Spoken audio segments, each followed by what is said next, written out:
This short tutorial confirms the search how to buy shares of Chemed Corp and explains the steps.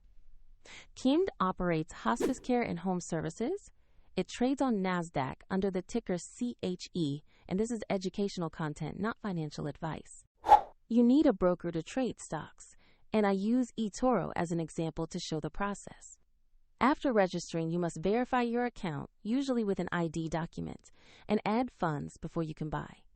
Use the platform's search bar and type the ticker CHE to find Chemed Corp. Make sure you select the listing that shows NASDAQ and the correct company name. Open the stock page to review basic company information and the price chart. Confirm the company name and that the ticker reads CHE to ensure it is the correct asset. To buy, click Invest or Trade, enter the amount or number of shares you want, and review order details such as order type and any fees before confirming. If the market is closed, the order may execute when it reopens.